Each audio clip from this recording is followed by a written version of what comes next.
Someone asked me a question a while ago that I had no answer to, but while building this Dunkleosteus tank, I suddenly figured it out, and it made me realize I need to make some changes. Hello everyone and welcome back to another build for Jurassic World Evolution 2. Using some of the glitches that I covered in the Ultimate Glitch Guide earlier this week, I'm going to be building a Dunkleosteus tank in the taiga section of Mini Mantah Island. It's going to have a stepping stone bridge and an underwater rock cave, and of course I'll be building the surrounding guest section. But while you are watching me build one of my favorite builds as of late, I'm going to have a candid conversation with you guys, because this isn't working. So something has to change.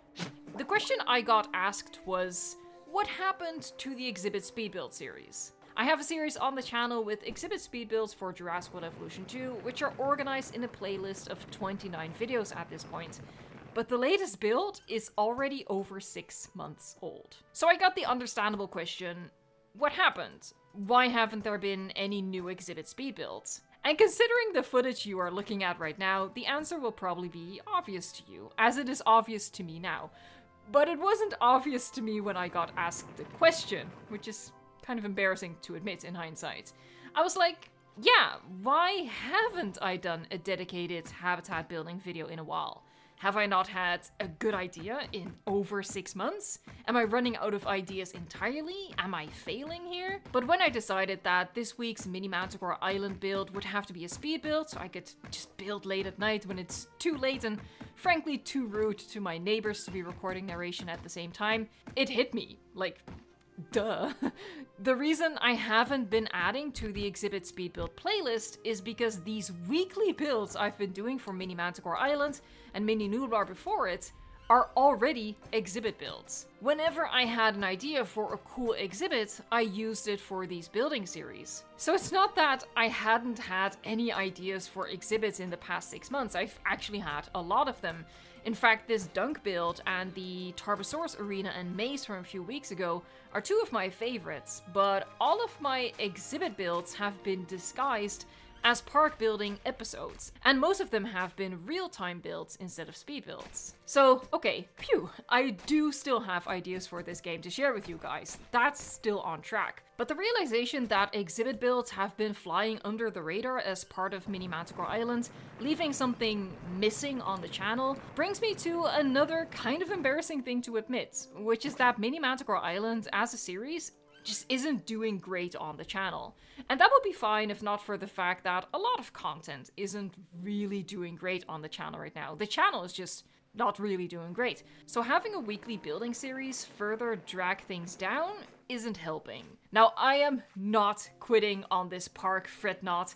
I really like how this park is shaping up, and I know many of you do as well, and I appreciate everyone who has been watching and sharing their suggestions and getting excited about this build. So this is not the end of Mini Mantah Island, it's not going extinct, it just needs to evolve. What will happen is I'm going to be finishing the park with speed builds like the one you're watching right now, only next time I will actually talk about what I'm building and the thought process behind it and all of that stuff. Speed builds are just much easier to do than the real-time building episodes. To record and to edit, it's just easier and quicker without compromising on the actual build, the end result, and what it provides to you in terms of building inspiration, which is of course most important to me. I can also fit more building into a single video if I can speed up the process to 400 or even 800%. That is how we will finish Mini Mantah Island. It will still be weekly videos, but they are going to be more akin to the exhibit speed builds that I haven't been doing in a while because I've been using all of my ideas for the park building series. And they are going to be covering larger chunks of the island so we can finish the series in fewer episodes than if I were to continue with the real-time builds, like for example what you saw in last week's episode. I don't know if this change is going to make Mini Mantah Island do any better as a series on the channel, I kinda doubt it, but I hope that it will still give the fans of the series all of the building inspiration and ideas, and in the meantime, it does mean we can wrap up the series a little more quickly and get started on a new build that I hope will connect with more viewers of the channel, which is Mini Sorna, which is honestly the build everyone wanted me to do after Mini Nublar, but I just had to get away from the tropical biome for a bit. So that's what's gonna come after. We'll go back to the real-time building like how we did for Mini Nublar, because I do really like making those videos and incorporating the silly humor that I think is very much part of the DNA of the channel, and hopefully Mini Sorna will click better with people. I don't know if it will, but I hope so. If not, then so be it, but I have to at least try. And then what's going to be a challenge for me moving forward is how I can do both weekly builds for what will be Mini Sorna and still do the occasional exhibit speed build. But I just first need to move on from this, because right now I feel like I'm making unpopular Mini Manticore videos at the expense of exhibit speed builds, which generally did quite well on the channel and people responded to very positively. But anyway, that's the plan. We'll still have a couple of speed build videos coming for Mini Manticore Island. The series is not going to end, the park is not going to be left unfinished. If you prefer the slower builds, I do apologize, but trust that those types of episodes will return with Mini Sorna. But I hope you understand why I have to mix it up and try to find solutions, because at the end of the day, I pay rent and bunny vet bills with this channel, so when something isn't working, I have to at least try new things to see if I can improve matters. Currently, the feedback I'm getting from the numbers is just that most people don't really care about this build, and that's understandable. I am not blaming the viewers, or rather non-viewers, on the lacking success of the series. I just have to do something with that feedback and try something new. And that's what will happen, and I wanted to inform you on that and be open and honest about my plans, because if you have been following the series so far, which you probably are if you are this deep into watching this video, then you definitely deserve that. You know, you deserve the behind-the-scenes story, the reasoning that's going on, and you deserve to know that I'm not just dropping this like a rock. I really don't want to do that. As I said, I'm happy with how this park is shaping up and I really want to finish it. I'm looking forward to the tour that we're just gonna do as you are used to on the channel. So really not that much is going to change. It's just that the weekly building episodes instead of real-time builds are going to be speed builds incorporating more build, honestly. You're just gonna get more build for your buck. Actually, watching these videos is free, but you know what I mean. With that public service announcement out of the way, I can actually get into the narration of this build itself and let you in on a bit of the thought process. Now, obviously, earlier this week, I released the ultimate glitch guide, which combines like all of the best glitches that we found in the game so far. I'm sure that we're gonna find even more.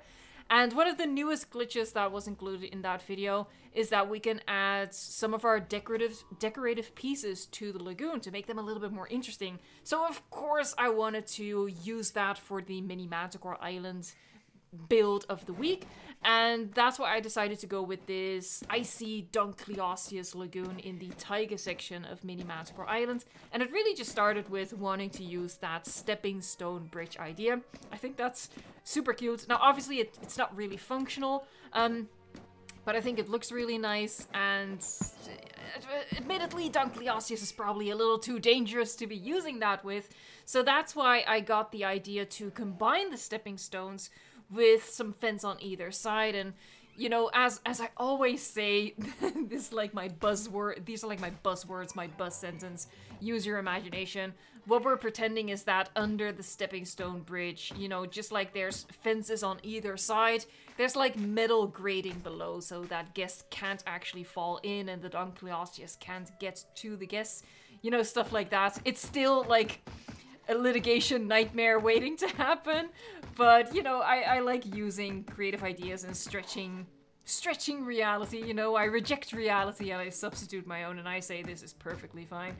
So that's kind of how this build started, and I went with, you know, this very simple shape of two lagoons together, so I could do my stepping stone bridge on one side and do the like rock cave slash natural lagoon edge on the other side. And you can see that that works out really well, and then overall you have quite a decorated and natural looking lagoon. So yeah, if you haven't checked out that glitch guide video, I highly suggest that you do. There's some really good glitches that have been discovered, not by me, by other people, by people in the community testing all of this stuff. And honestly, it just feels like you're building a modded park, but without needing to use mods. And that's just really refreshing after 2 years, over 2 years of park building, especially if you build as many parks as I do. You're looking for like new, fresh stuff, not just what Frontier provides, although Frontier does provide generously in that regard with like the free updates and stuff. Something coming pretty soon, I guess. But we're also just looking for new creative ideas from the community, and the community definitely delivers. Like I said in that glitch guide, they are the glitch geniuses figuring out all of this stuff. And it's just really fun to be able to quote unquote build like a modder, because I think we've all seen the amazing modded builds, you know, being shared on Reddit and on YouTube, and it makes us jealous. So it's just fun to get like a teeny tiny taste of that. Now, of course, I play the game on PC, so if I wanted to, I could mod, and I will eventually mod.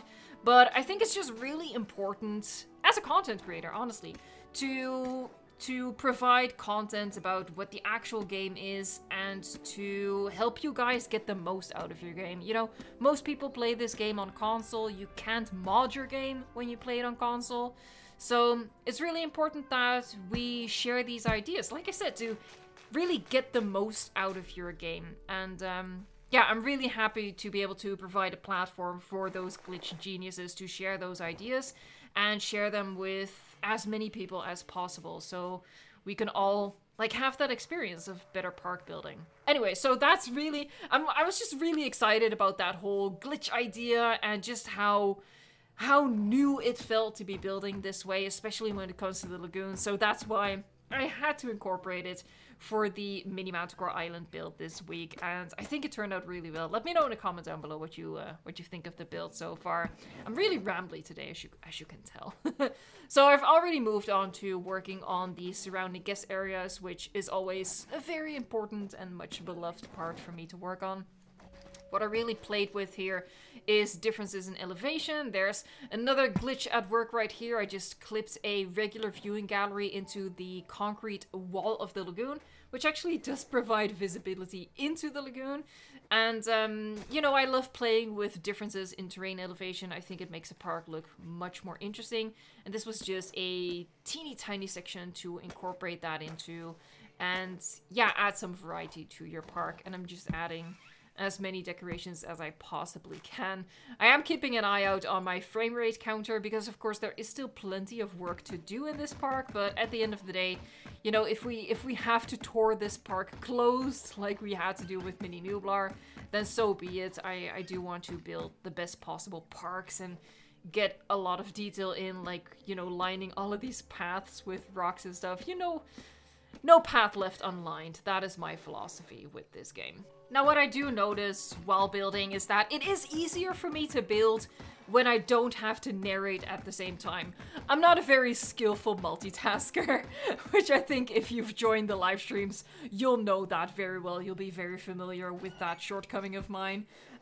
So I think in a way it does help me to separate the building from the actual narration. It just allows me to completely get like sucked into the build and really focus on it. Get into like that sort of trance like mindset where you can place hundreds of rocks in succession, and it just hits the spot, man. It hits the spot for my autistic soul.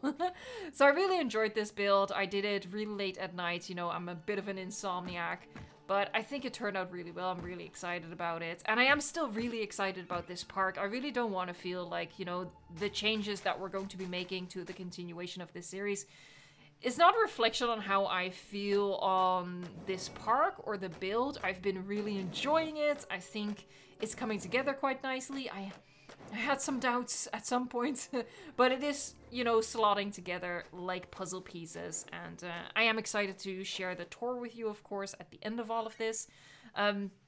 So yeah, I don't want it to feel like, you know, I'm not excited about this build anymore, because I definitely am.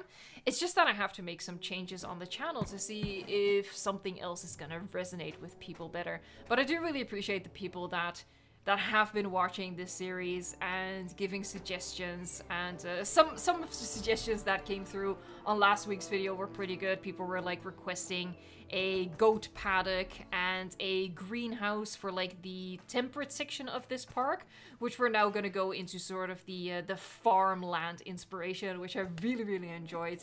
So I'm not sure if that's going to be next week or one of the other weeks. As always, keep it coming with the suggestions.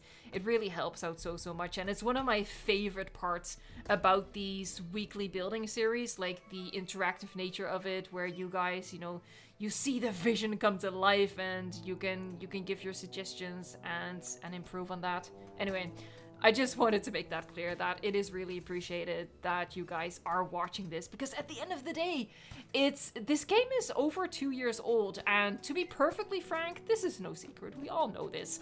It is quite a limited game when it comes to building. This is no Planet Zoo. This is no Prehistoric Kingdom.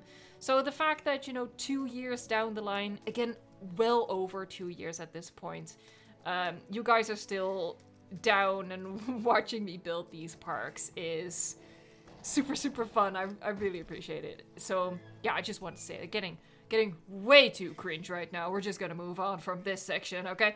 What I'm gonna ask for you guys to comment on is which species you want to see in this habitat specifically. This is like a little habitat that separates the big ice court habitat that I built in one of the earliest episodes.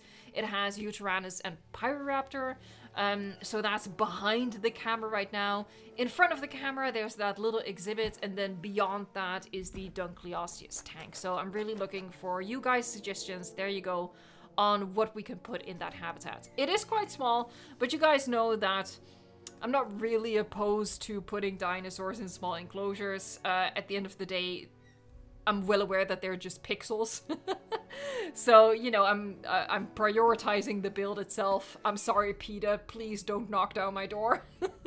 So yeah, let me know what you want to put in there. But just to say, you know, the suggestion doesn't have to be, oh, it either has to be Compy or Morris Intrepidus or something else super tiny. We can go, you know, a little bigger, like maybe a small carnivore in terms of Proceratosaurus, something like that, something along those lines, or a small herbivore, of course. I'm leaving it up to you. I'm looking forward to like the dinosaur suggestions that you guys are gonna put into a comment. By the way, what I'm working on right here is finally the entrance section to the taiga build. Now, if you've been following the series, you know that at the very core of the island, there's a central guest section with a Hyperloop hub that connects the 4 separate sections to that main guest section.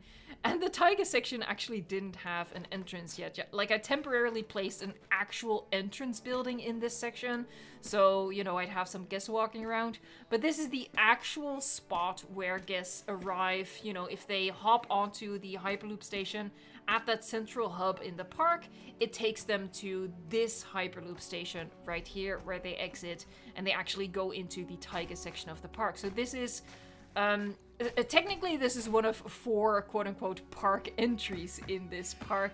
So, you know, we had to give it a nice thick path.